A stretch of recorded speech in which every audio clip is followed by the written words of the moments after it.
Records, right, comes in. Columbia Records listens to my album. They have all white artists sing the song and perform the song, and then Columbia Records releases the album under their imprint.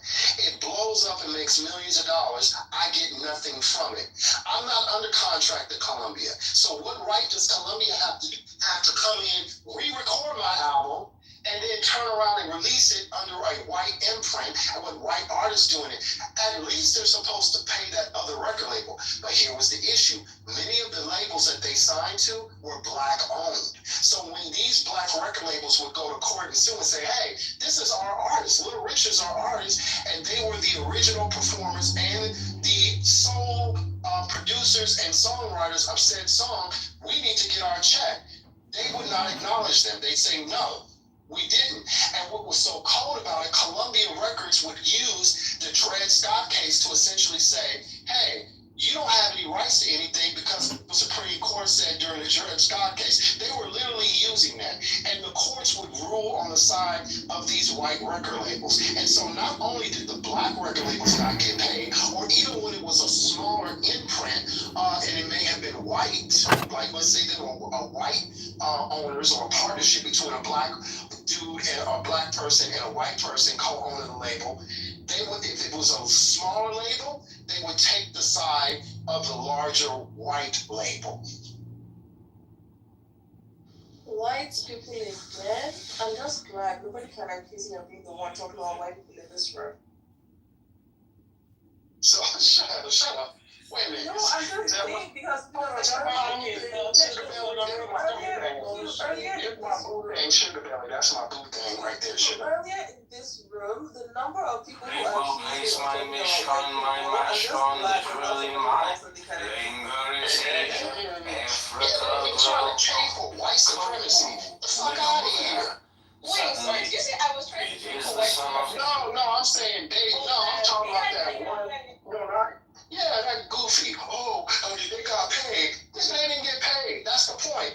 That's why the laws changed, because the music industry acknowledged they literally said the trillions of dollars that were stolen from black artists over the last 100 years. They calculated somewhere around $2 to $3 trillion were stolen from black artists.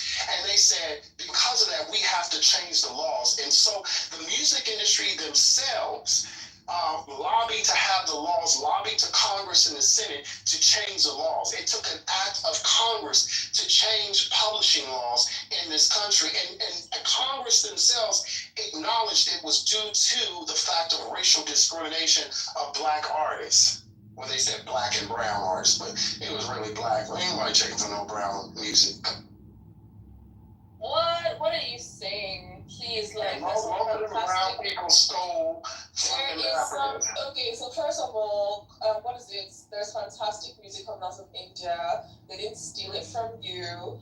India has its own musical form called Carnatic music, which is beautiful. And Pataka Goody. And Pataka Goody is one of the greatest Indian songs. I don't know if you've ever heard of it. Like, I do not care. What does that have to do with the music industry in the United States, Sugar? You said nobody. No, listen. I'm just responding to like the specific line that you said. Or you said nobody is checking for brown music. That's like that's talking about Indians when they say black and brown. I'm not responding to like anything you said about music industry. No, they're not talking about Indians. When they talk about black and brown in the United States, Sugar Belly, they're not talking about Indians. They're talking about Latino. People. That's not in America. No, in America, brown people are Hispanic.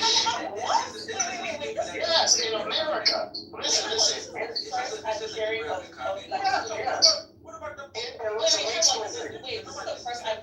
Latino people being called brown. Yeah, so you didn't know that, Sugar. So let me explain to you. Sugar Belly, in the United States, Indian people are classified as white. They're classified, yes. No, Indian people are. Yes, that is very true. They are classified as white. How are they Indian people? No, wait, hang on. How are Indian people classified as white in the United States? They are. Let me explain to you. So East Indians, North Africans, and until recently, North Africans were classified as white too as well. But North Africans just recently, Sugar Belly, they went to the OMB and they asked the OMB, which has the census. But there's a The nice surprise. OMB, they asked them to change their classification from white It to starts give with the them their wax. own This is the separate classification of from there North goes to Africa. testing. Right And the now, OMB listened and we do a said, test to make yes, sure they it will. fits. We're So going the to next pre-college with air. census in Once everything's done, we bring it right to our centers. We're going to drill and set the right stones in each one. We in did gold, gold, black 2030, diamonds, white North and yellow with African white will be diamonds. on It the goes census. back to Eric for final polish and cleaning. Here's what the For the final product last looks like. 60 years, 14K gold on each no, filter. for the The black last diamond 40 has years or about 4 carats, 30 and the white diamond years has on the about 3 census, carats of natural North diamonds. Africans They were fit on the listed black as and out white. super The well. racial The course is time category for a is final white. test. We So, don't so condone smoking at Traction IC, but for the people that do, TractionIC.com, you can start your custom project and get these. You didn't even take into account that we're, like you said, you should have stuck to your nuts. We're talking about America. I don't know why we're talking about Okay, America. sorry, excuse me, Mucha, I was like, Guess the value. Guess the value. What's the value? Thank you very much. How much gold I have? Your opinion on Yes, bro. I didn't ask you if you knew. I said, yes, I know. Yes, my brother. Come on. You know what? Guess the number. I'm not giving you nothing until you guess the number, my friend. Then you finished talking, the room was silent. What? Okay, so nothing was derailed. Five gold? I'm sorry, bro. This is only good. 250,000. This will get you there. 160. Where did I give you some You just got here? Perfect. Thank you. 160. I was talking to you. You know what? You never know who's going to chase me out now. You have a solid gold phone. If you guess the value spot on, you're going in and out. This is understand, like you're pressing me. I need to know. You know gold.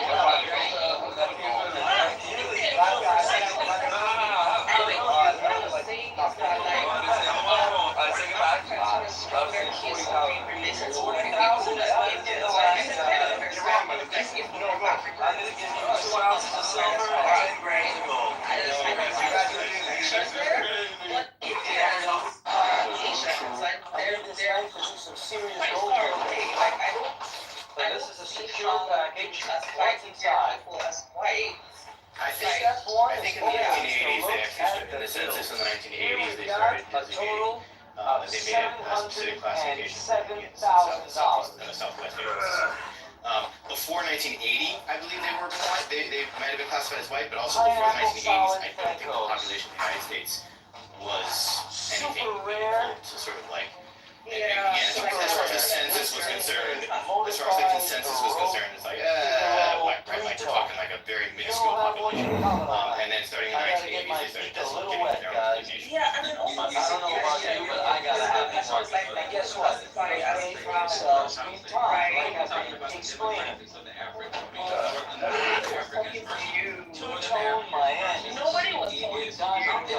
So Southeast Why are you There you have it. in on our night Gold of the table. Rare exotic gold chains. You can't get it anywhere but TractionIC.com or 64 I'm inviting you to shop. It's very safe. Gold is at an all-time high. This one piece is even on the 90 grand. And contemporary guess what? census, there's no designation for Southeast Asians. They are listed as white. They are expected to just put in either Asian, just the regular Asian, or white. But many Southeast Asians identify as white on census. And not only that, Q. So if you're saying that Southeast Asians like have the option of checking Asian, then they are classified as white. Like, you understand? So it's one thing. It's one thing if they're not given the option to. they actually, hold on, let me explain something. What the OMB has shown is that overwhelmingly Southeast Asians do choose to check white. They do choose white. Okay. So they check white, typically. Wait, Now, but that's two different things happening. So, like, first of all, what you told me was that they were classified as white, right? And now what you're telling me is that, like, they are self-identifying as white. yes, no. So let me explain something to you. For most American history, or not most American history, in the recent probably 30, 40 years, Southeast Asians were classified as white. They were. But as they added the Asian category on, it was said that, hey, you can choose that. But by that time, culturally, Southeast Asians here in America have been choosing white, and so they continue to choose as white, just as Arabs, right? Arabs are considered white in America. In fact, Arabs are listed, according to the United States government, as first peoples. They're literally listed as first peoples. Do you have proof? Can I just ask this one question? Sorry. Do you have proof that Indians are marking Caucasian? Because I'm not finding anything that says that they're even doing that. So do you have like an article or a link? No, I never. Wait, no, Q. I'm going by what the OMB said. What the OMB said. Yes. First peoples of where? Like, where's literally the United States government calls. Why would Arabs be classified? Arabs, I don't know, but the United States government calls Arabs first peoples, basically of the world, meaning they were the first people. Yes, the United States government. I'm telling you what it was. I'm looking at an actual census form from the 1980s. And again, I don't know about whether they could self-identify as white as well, but at least if you did check Asian, under Asian, of course, there are subcategories. They include Asian, Chinese, Filipino, Japanese. I won't read all of them. Asian Indian is one of the options. And then they have a whole thing for Pacific Islanders, Hawaiian, et cetera, et cetera. That's from that's a 1980 census. Maybe under white, if you had checked white, there would have also been options of Irish, English, and maybe Indian American there as well. But then you're not talking about the government. It's not trying to tell them how they identify. It's do I consider myself Indian, Asian Indian because I consider myself an Indian who is from Asia, or I guess you're saying that some of them self-identify as white Indians? Because that is a little strange to me. I kind of find that hard to believe, especially in the 1980s. Well, we have a bro. I'm trying to example. He identifies as white. Wait, Q. She is half white, I believe. No, she's not. Both her parents are Indian. Sorry, what's missing me? What is wrong with you? Sorry. I just gotta ask this question to Q. How is it not of the real? This is the Q. How is it not of the real? You already said with black and brown. Now all of a sudden we talking about the demographic. Yeah, brown in the United States was never. Hold on, let me just say this. Brown was never included Indians. Well, when they said black and brown, it was exclusive to Latinos, not Indians. Indians and that. Just because even in the census, even if you're talking about they, like you're saying, they never. I mean, brown is not in the census at all, so it's not a government thing. The government doesn't call people brown. You're talking about colloquially. I'm not talking about the census. What are you doing? You're the one that brought it up. Yeah, I was talking about something. You were trying to educate Sugar Belly about the phrase brown in the U.S. does typically refer to Latin Americans, and yes, it does. But it can be broader than that. It's colloquial. We're talking about colloquialisms here. Yes, colloquial. Right, and colloquially speaking, brown refers to not just Latin Americans. No, sir. In the United States of America, colloquially speaking and politically speaking, hold on, brother.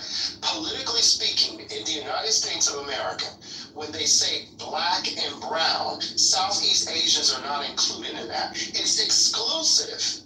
I'm talking about in the political sphere, when the term black and brown is used, they're not including Southeast Asians in that. They're exclusively including Latin America. That's it. Okay, so this was where my confusion came in, because what I know as demographically brown is Indian people, right? In the UK, that's probably more accurate. Brown means that in the UK.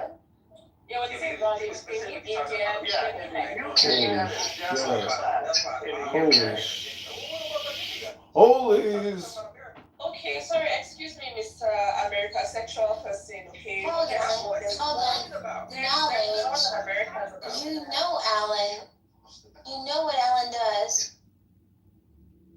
I was exclusively speaking about the term black and brown. Yeah, black and brown. I know, and that's why I was asking for clarification, because what I knew the term brown as was Indian people, so I was surprised that not only were you saying, because what I thought you were saying was that, okay, fine, brown refers to Indians, but it includes Latinos, right? Or it includes Hispanic people. What I didn't understand was that you were exclusively excluding Indians from that category.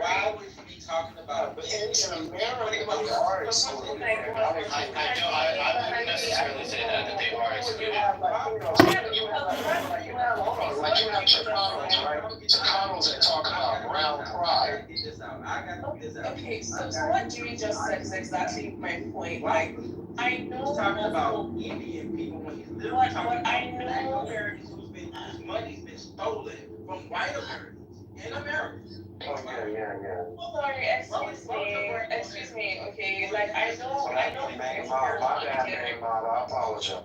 excuse me, I know multiple Indian Americans, right? I didn't mean to disrespect you, my bad, I apologize. Sorry, I know multiple Americans. I know an attention-seeking Holy tactic when I shit. see one. That's all. God, like, please, I mean, get psychiatric help. Like, this cannot continue. But what is it? I know multiple, like, Indian Americans who refer to themselves as brown, right? And so that's the reason why I was surprised that you were saying in America, Indians are excluded from brown. I thought you For the meant most part, they are. I would disagree But that I for the was most part. surprised. You can't disagree, because I'll give you an example. When Chicanos, as an example, talk about brown pride, they're not talking about Southeast Asians. Sure, they might not be, but I know East Asians who refer to brown and they're thinking of including themselves in that. Exactly. You may know that in America, I'm talking about. I am in America. Okay, I'm telling you, in the American It's the political mercy gun sphere, request. Trader request Southeast and Asians trader. typically are not included in the title of being brown. It's almost exclusively when it comes to Hispanics and Latinos. And when Latinos talk about brown pride, they're not thinking about Southeast Asians. They're not even, and I'm just going to be real with you, to most so-called minorities, Southeast Asians are in close proximity to whiteness. Like when we look at Vivek Ramaswamy, especially in Black America, we look at Vivek Ramaswamy and Nikki Haley and them, we just see them as white or white proximity. But those people are not really Southeast We don't see them as having any kind of solidarity with us as minorities or people of color. We don't even engage them as terms of people of color. We don't even see them as people. Who's we? Like, I think And you're being myopic. Black America. I think you're speaking for yourself. No, I think I'm speaking for Black America. And generally, culturally speaking, how Black America sees it. The representative for Black America. Absolutely. Seriously, Ayla, seriously. I know my culture and I know my people. They're not gonna wait for that. Okay, excuse me, but like what is confusing about what you're saying, right, is that people like Vivek, right, and Nikki Haley are not the only Southeast Asians. So, for instance, what's it called? Vietnamese people are Southeast Asians. Indonesians, I think. Cambodian people, right? Hmong people. These people are Southeast Asians, and I don't think anybody in America classifies these people as white. Nor is there like this will sound racist when I say it, and that's why part of the reason why we don't talk about in the political sphere of, oh, the yellow people. We don't say like, oh, this is for yellow people. Like that's not a thing because they are encompassed under brown usually. I acknowledge.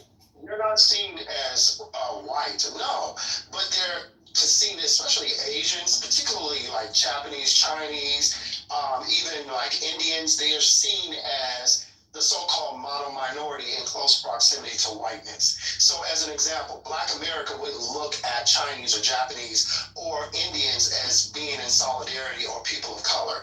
They consider them, you're in close proximity to whiteness, you're the mono minority. I mean, I can see that because, like, I've definitely encountered that sentiment from, like, Black people before. But I honestly don't understand the logic of collapsing them into whites because, in a way, that is kind of erasing, like, whatever struggles that they have with white people. And I think that that's not like. Well, that's why I said they don't have any problems. Remember, Vivek Ramaswamy and Nikki Haley were telling Black Americans that they don't have a problem with it. They don't have any issue with that. Racism doesn't exist. And if they became president, especially Vivek said, if I became president of the United States, I'd get rid of Juneteenth. So, I mean, they're the ones saying it's not us. They're the ones. When you say they, you're talking about one person, as in they now are representing the entire Indian population. In our interactions with Indians, we find that they have a great deal of anti-blackness in their culture. And they express it. That's what the movie Mississippi Masala was about, starring Denzel Washington. It was literally chronicling the anti-blackness that Black Americans had experienced when dealing with Indians. So I'm not saying that you don't have these experiences, but I think the part that is weird, right, is that you're taking what like a handful of people are saying, and it's almost as though what the many more people from those communities say that they have as problems, you're kind of erasing it, right? Because if you go into like Asian circles, for instance, you will hear them talk about like their own racial struggles, like, you know. So are you like, and it's like, it's almost as though you're willing to just pretend that like they don't have these racial struggles just because they also have racial struggles with you? Well, no, we go by the fact that they identify and they play in minority politics. So that's what we're going by, right? They say themselves. I don't have to answer that question. They are the minority. They engage in that, right? They made it very clear for generations in America. Many of the leaders of their organizations have stated that we do not care about the Negro or their issues or their problems. It has nothing to do with us. Just like LULAC, the Hispanics at LULAC 50 years ago said the same thing. Their organization leaders have said the same thing. And again, I think when Indians are given political power and when they're in the public square, they do not take solidarity with us in any way. They don't ally with us in any way. They typically ally with the far right. And so we're only going by what we experience when dealing with them, and then what comes out of their mouths in the political sphere. What is your question? There's no question. He just wanted to do some anti-Indian bigotry. It's not anti-Indian, it's a fact. Hold on, nothing that I said, nice try, asshole. Nothing that I said was anti-Indian.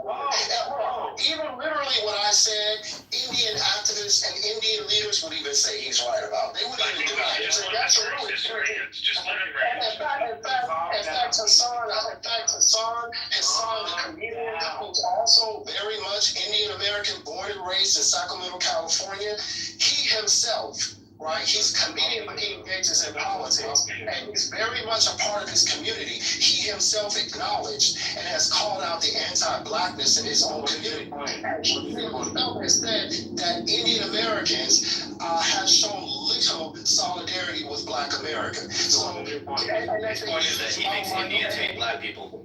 So my point is, even in the Indian community, they speak about this and they You're right. Indians are racist and they hate Black people. You're right.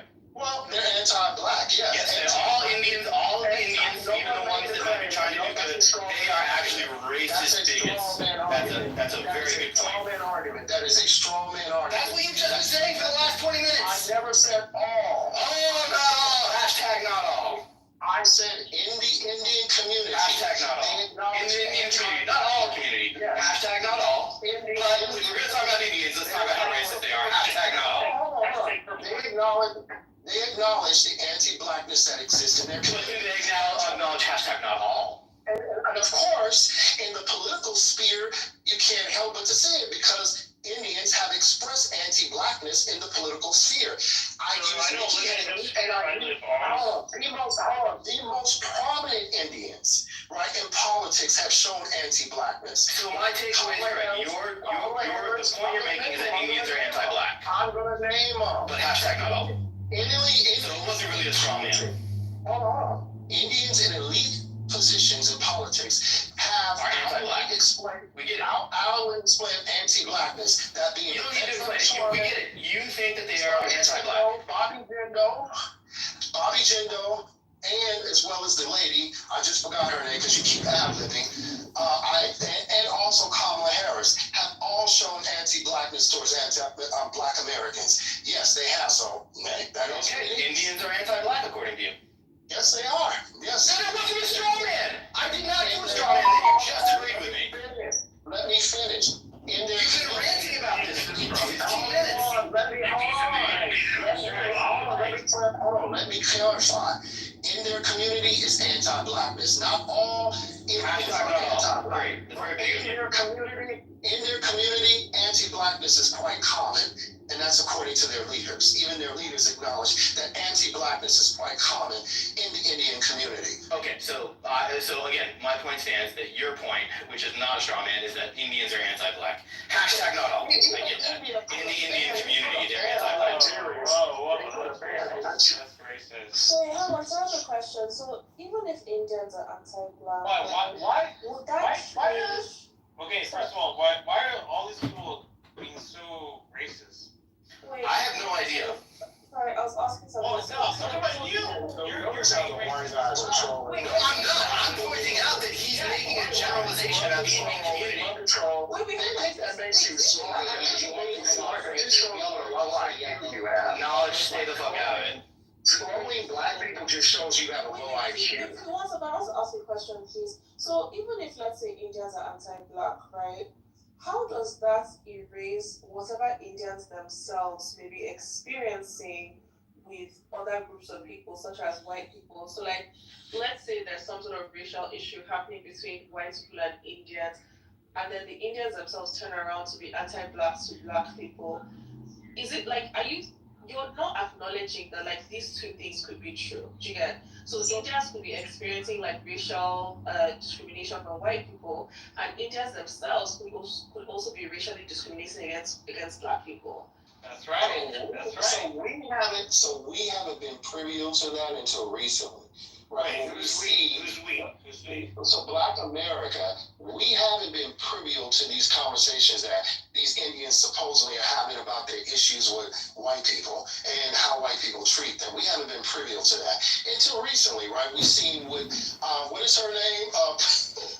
The Republican that told Vivek Ramaswamy she wouldn't vote for him because he's Indian. And we had a good old laugh. Black America did, because we were like, oh, look, told you so. Because in the public school, in politics, whenever we see Indians, they're always siding with the far right. And so they're always telling Black Americans in politics that racism doesn't exist, that it's a figment of our imagination. Right, and how they came to America, or their parents came to America as immigrants, and they pulled themselves up by their bootstraps, and now they're successful. They're more successful than we are. This is what the type of minority politic that Indian Americans have engaged in for decades now. And just recently, we've seen them get their wake-up call by the same people that they were associating themselves with, the far right, literally telling them, we're not going to vote for you because you're Indian. White people walking up to Vivek Ramaswamy and shaking his hand, saying, hey, I love everything that you say, buddy, but I can't vote for you because you're not in America. Right now, you're being racist. He's like, I'm born in America, and they're like, yeah, but you're not an American. I like how I asked if he spoke for the black community, and he does, and now he's also speaking for the Indian community. He knows the Indian community, and he knows how they feel. And I can assure you, Mr. White Man, that the vast majority of Black Americans would agree with me. I can always bet my And do you think that the vast majority of Indians would agree with you? If you're speaking on behalf of them. Behind closed doors, they probably would. Oh, okay, so behind closed doors, so you're reading their minds. Do you think that they would say publicly, or are you just reading their minds now? You're reading the minds of the Indian Americans. I can take this. Some of their leadership, you're deciding who their leaders are. Do you know who their leaders I'm are? telling you, some of their leadership would probably say yes. Well, Indian Americans, and they. So you speak for the Black community and you speak for Indian No, Americans. Who else do you I'm speak for? telling you what I have heard in the Indian Oh, community. you tell me what you've heard. You have heard, as a Black representative, you've heard from the Indian representatives. Listen, once again, white man, you don't get any points trolling Black people. I'm not trolling. Low IQ. Whoa. You're just low IQ. That's all. I'm not low IQ. My son has a higher IQ than you. You think that you're funny and you're ironic. I have not landed one joke, nor have I tried. I'm making this nigger look. Whoa, is that what you think? That's a straw man. You want to talk about straw man? You want to talk about straw man? Turning You're literally turning a conversation that people are attempting to engage in into trying to turn it into a comedy act. It doesn't work. Who is trying to shit? You're straw manning now. It doesn't work. Colonizer. It doesn't work. Like I don't just think to help. Okay. Parliamentary So like inquiry. Parliamentary inquiry. let's try to get back on track. So you look at what you said, right? And you're like, oh, like these Indians, they're aligned with like far right people or whatever it is. So there's something that I think that some Black Americans do, and some is underlined. It's not everybody, right? That has always confused me, and it is this idea that conservatism is anti-Blackness. I think that it fails to take into account the fact that most cultures around the world are highly conservative. And so when people from those types of cultures come to America, the political grouping that I guess makes them feel most like comfortable or that they're most familiar with is actually the right. It's not the left. And so there's always been this weird thing of like, oh, you're conservative, oh, you believe in like pull yourself up by your bootstraps, you believe in this, you believe in that, blah blah blah. And so that means that you're anti-Black or that you support white supremacy. And I don't think that you understand that like this is almost the default position of almost everyone around the world, regardless of whether or not they're white or they're some other color of people. It's not about whiteness versus Blackness. It's about the fact that most people are conservative, right? And I also think it's the reason why, like, sometimes you guys don't get along with Africans because Africans come into America, and then because you've already kind of told yourself that to be conservative is to be anti-Black, you then become surprised when you find out that the Africans are mostly conservative too, because you now think, oh, there's something up to white people or there's something up to whiteness. But what you're not realizing is that like they're just being their normal selves, right? Like that would always have been their position. And so I think that you need to decouple this idea that like being conservative is automatically anti-Black. It's not really the case, but like for some reason, a lot of Americans think that that's the case. Yeah, so Sugar Belly, you obviously don't know Black Americans because you're not part of our culture. So Black Americans don't view conservatism as anti-Black in the sense of. Some. I also said some was underlined. Okay, some. Okay, well, perhaps, I don't know, some. But for the most part, Black Americans are culturally conservative, right? We're economically liberal, right? Because of how we've had to engage power in this country. We've had to use the power of government, the power of the pen.